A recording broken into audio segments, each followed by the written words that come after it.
Hi guys, you're welcome back to my YouTube channel, Trevor Asigalin. Thank you guys so much for clicking once again. If you're new to this channel, please consider subscribing. And to all my OGs, you know what to do. Comment down below, let me know, gang. Now, backstory. Remember yesterday's video I dropped? I talked about the Prime Minister coming out to say indeed major cuts are needed for the Canada immigration system right now. They cannot contain the increase with the temporary workers, the students, and even the cuts that Miller has been announcing. The Prime Minister says it's not enough. We need to go down more. Now, a lot of people have had, of course, different varying opinions as to those remarks. And also, you know that this is stemming from the fact that there are no housing. We're in a serious housing crisis. Guess what? We have the man of the moment. Now, for those of you that do not know him, man of the moment is Sean Fraser. Who is he? You know, he was the former Minister of Immigration. Currently, he's the Minister for Housing. Now, as Minister for Immigration, Sean Fraser was loved by students and immigrants because they were draws. You understand? Back-to-back draws. They were regular draws, fast visa processing. You know, at that point, you see them announcing, we are bringing in 500,000 people, 400,000 people. It just seemed like Canada, all the doors and windows were open to people. And we actually thought, for me, even as a bystander, I had not even landed in Canada, I thought, okay, these people must have, you know, looked at their books and seen, okay, we need 500,000 people. We have the capacity because it only makes sense. Now, guess what? Back then, when he was immigration minister, he was just going about doing draws, bringing in students, bringing in all these people. And now he's minister for housing. He says the housing are not enough.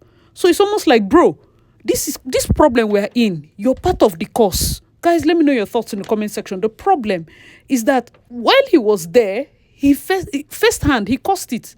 He caused this whole thing. And I'm not saying that it's bad because, of course, as a student, I also got my visa approved. But there were a lot of visa approvals that were not supposed to be. But in fact, reducing the overall portion of the population that's made up of temporary residents could have a positive impact on housing pressures that we're seeing in communities as we continue to accommodate longer-term population growth through a sustained and well-planned permanent residency immigration strategy. Respectfully, Minister, though, those numbers in international students didn't just pop up overnight. In fact, they increased quite substantially while you were minister, and your government didn't pursue any of those policies. I understand what you're saying, that's not the same as permanent immigration, but now you have imposed caps, a policy lever that was available to you earlier. The Canadian press reported that your department, when you were minister, was warned about the very specific impact temporary immigration as well as permanent immigration could have on housing prices, and yet you chose at that juncture not to act. Is it political that you're deciding now to act, and why didn't you before? Well, in fact, if you go back to some of the interviews that I would have given in the spring before the cabinet shuffle, I was talking very openly about the need to do the kinds of things that Minister Miller now has announced and put in place. If you look at some of the challenges that existed at the time, what we ended up seeing was multiple cohorts of students running into one another. At the same time, the colleges and universities were increasing international student enrollment far beyond what was projected to deal with revenue challenges that they were having coming out of the pandemic. We had, when the borders were closed, a couple of years where students weren't actually coming to Canada. When the borders opened back up and we saw multiple cohorts come to arrive at once, and the number of study permits rather that institutions were requesting was growing rapidly, we had a huge number of people who arrived more or less at the same time. Respectfully, Minister, you weren't powerless. Clearly now you've instituted policies that show you weren't. And that's why we started down this path. So upon my appointment to the position, as the borders were first opening up, we started to see that there was an increase, but we didn't project it was as significant as what it ended up being with multiple cohorts running into each other. While the rest of the different countries that are English-speaking countries come into Canada and prove that, of course, they speak English, we don't need IELTS per se. Those that needed IELTS, guess what? The government got to a point where they reduced the IELTS score, the band needed for people to come and school. If you're bringing people to an English-speaking country and you reduce the English requirement, and then tomorrow you are angry that your students cannot speak English, there are people here that can't speak, they can't communicate well. And the funny thing is, it's almost like they duped them, because if you can't speak English, you still need that IELTS to be able to get PR. So for those that ran in, you know, some people, even in classes, they had issues where people were listening to their friends to translate what the lecturer is saying. And they came all the way, paid all that money For me, those people, as far as I'm concerned, most of them wasted their money because there's no PRO route that doesn't require IELTS, and you must pass it at least to a reasonable extent. Guys, let me know your thoughts in the comment section. This is a major, major problem. But one thing I know is that Sean Fraser, of course, he didn't act on his own. He definitely had a quota that he needed to fill and a number that he was looking forward to. Now, who was the one approving this quota? A minister cannot do what he did, and then instead of, he wasn't even removed from the cabinet, he was taken to another parastatal housing. Guys, let me know your thoughts. Unless the government was out of touch with reality when they were making the estimates of the permanent residents that they are looking forward to coming into Canada, that's the only thing that makes sense. Because when they were rejoicing about their numbers getting to 40 million, 41 million, I don't know if the G7 or the G10 or the G8 summit, they told Canada that they need to increase their population for them to give them one thing or the other. Because at a point, it just seemed like the doors and windows were open. And please note that yesterday I also told you guys that Mexico is bringing like the height of asylum seekers coming in from Mexico. For students, temporary students coming in, India has the height. Like, India is more than 3 to 4 times any other country. That's how much in terms of gap for Indian students that are here in Canada. So that's also something to look out for. And most of the Indian students needed IELTS. So who approved the reduction of the IELTS? Because if the IELTS was kept at the level it was, that alone would have solved half of their problem. So that the ones that are coming here are the ones that have mastered English enough and they stand a better chance of getting PRO. Because I know a lot of Indians, and when you communicate with those ones, you just know that this one cannot even pass general IELTS. So he will not get PRO. It's just like he wasted 20,000. They are running from pillar to post looking for ways. But truthfully, it seemed like they were scammed. What do you guys think? Let me know your thoughts. And yeah, so personally, I just feel like this 2024 was like a wake-up call. Suddenly, scales have fallen off their eyes, and everybody's just running from pillar to post trying to solve problems. And I said, and I continue to say, reducing the students is just a temporary measure. If you do not add new inventory in terms of affordable housing, there is nothing. If you're giving your loan money to people building skyscrapers, that's not affordable housing. It's not going to work. It's not even going to work at all. Guys, let me know your thoughts. We cannot be working with inventory that was built 30, 20 years ago and say that that's going to be enough. No. People need to build newer, cheaper, affordable houses for you to solve this problem and shift. That's my key word. Canada is too big for us to be so jam-packed in tiny, tiny places. See how Toronto is so tight. Whereas when you enter Saskatchewan now, you will be driving for kilometers, land. New cities should be propping up. What do you guys think? Let me know your thoughts in the comment section.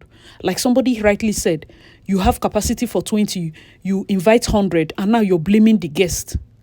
The guests actually came on invitation. They got visas and they came normally. So you can't, what are we going to do? Guys, let me know your thoughts in the comment section. So you can't blame the guests. You have to blame the host. To solve this crisis, for me personally, I believe strongly, new cities have to be built. We cannot be mounting. Like yesterday, I was talking on the video and I said, I am for Doug Ford. Because I cannot buy a single family house and you tell me that my neighbor can build a 4-plex. If I wanted to stay in a 4-plex place, shey affordedie. Do you understand? I would be in a community that has like 4-plexes, terraces and all of that. But when you have streets and places that have been mapped out for single family homes, allow them have that. The city is so big that we can go and start 4-plex in another place. Where I'm coming from, people are obsessed with starting new cities. You just see a company will go to Airport Road and fence like 10 acres of land. I want to build a new place. That is what we should be doing now. So the government should be thinking of how to give land rebates to companies that will do affordable housing. We need to look at our housing laws. The thing with Canada is we have monopoly issue. If you look now, the companies that are supposed to build house, they no pass a certain number, maybe 5. And inside that 5, the 5 have sub-companies. It's not right. If you really want to solve housing issue, we need to get to the bottom of it. Where are these affordable houses? Not skyscrapers. Go and form cities. All we need to do is drive down. Form new cities. Lay the pipes. Send the gas, electricity, whatever. New cities on acres of land. There should be cities where people can have at least half an acre. Let their children be able to play in big backyards. We need to, even the ones that you're giving land in Toronto, look at Toronto skyline. For goodness sake. Only CN Tower is looking like something that they thought through. The rest of them straight Jenga looking buildings. Nothing inspirational in terms of architecture. Just straight. Go to Dubai. Approve only buildings that have architectural, that are going to add beauty to your skyline. It's not hard. If you want to collect permission, you need to go back to your drawing board or ask your architect for proper drawing so that when people see the building, they take pictures. We can't be coming downtown and only looking at CN Tower. The tower has been carrying this whole city for many years. Add something. Wisdom demands that you carry your ministers for the housing or urban development. Go to Dubai. Look at those architects are not dead. They are alive. People here should be able to, at least the casing or the design of their skyscrapers should look appealing to the eyes. Let tourists be able to be wowed when they come downtown. We need to be thinking of all those things. Guys, let me know your thoughts in the comment section. There's so many things. Like, I feel like their problem is the level of common sense needed to solve the problem here is part of why I'm angry. Like, what is this? Is this one problem? It's not problem. If we have money to dash Ukraine, definitely we have money to give people that are going to make. Fourplexes is not hard to build. You can't tell me that it's hard to build. There are people that are finishing house 3 months in Nigeria. So you cannot tell me that people cannot finish house 3 months here. 3 months. People bring out the money, houses will come up. Bring out the money. 6 months, houses will come up. We are entering good weather. There's no excuse for winter this, winter that. They can break a ground and start building. And as they are building, people are moving. Like, come on. I don't know if they really don't want it. Because this year will finish. They will be doing press conference. Mark it anywhere. One house, they no go finish. Go and write it. I've been here for 1 year. Write it down. As he said that this year will finish, they no cut tape for any new apartment complex that government has built that starting to finish. This 2024 will finish. This is how they'll be doing press conference, going back and forth till this year goes. Winter will come again. They'll be doing press conference. Always talking. No action. We are not seeing anybody breaking ground. Look at New Market. Now we are in Ontario, GTA area. New Market has land. Barrie has land. There are Pickering, Hamilton, even Oshawa. There are places, there are cities where 20-30 minutes from Toronto. Drive. You enter highway, you don't drive, come. Expand houses to those places. These low-income houses, put it there. Make new routes in terms of Go Bus, in terms of other bus transit to access those places. You think if a house is cheap and it's in Barrie or it's in Pickering, I will not go, or other people that want affordable houses will not go. They will go there. They will just drive down. They will just commute. But guess what? We are charged for our commute. Carbon tax. Oh, yes. So if they now send you to a far place and you are busy burning your car fuel, they charge us carbon tax here. So are we to solve the problem? Maybe we are causing ourselves problem. Like, this government is confusing me. Jesus. We have carbon tax. And now, guess what? J-Boy said he will increase the carbon tax. Doggy said, how will you increase carbon tax? While we were yet speaking, Auntie Olivia said she will add rain tax. Do you know what rain tax is? This thing, I kid you not. See, it's not a joke. That is rain that falls on your roof and enters the drainage of the city. They are going to charge you for it. So as rain is falling, bail all the rainwater and drink it. Because if you think she enter her drainage system, she will charge you. This point now, just come inside our house and collect the money. Guys, let me know your thoughts in the comment section. Oh, this is a lot.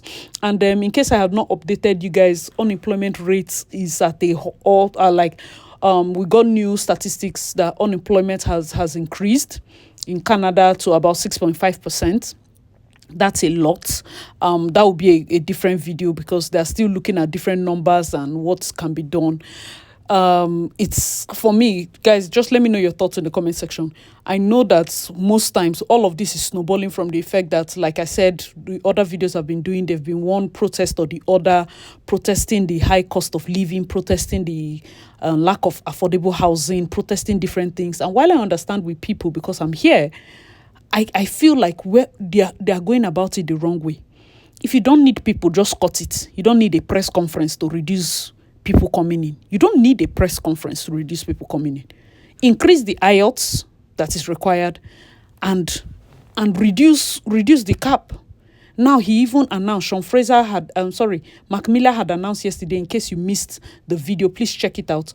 He said he may need to go after those that are in kindergarten to grade 12 and masters and PhD. So if you think coming to study masters means you're safe, note that Mark Miller say you're not safe yet until you're in this country. Like only those that are here that will say, okay, the cuts will not affect. Guys, let me know your thoughts. I'm still going to do the video about, for those of you that got rejections, like what you can do and all of that. But currently, this is the issue on ground and this is what we are facing.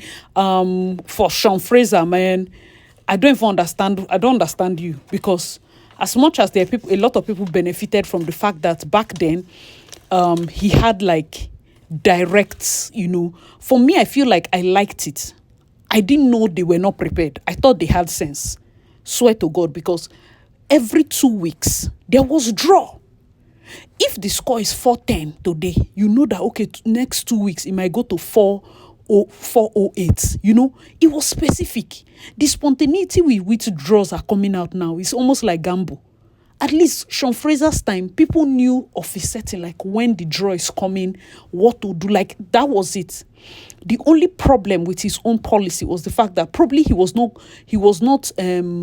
how would I put it? He was not properly informed about the decay in the system. Let us give him, because I don't see any reason why a minister that is in the system is acting oblivious to the fact that there was no house. It seems like where they for that Ottawa, they are far from reality. Like we had already entered a whole mess before they realized that they didn't have house.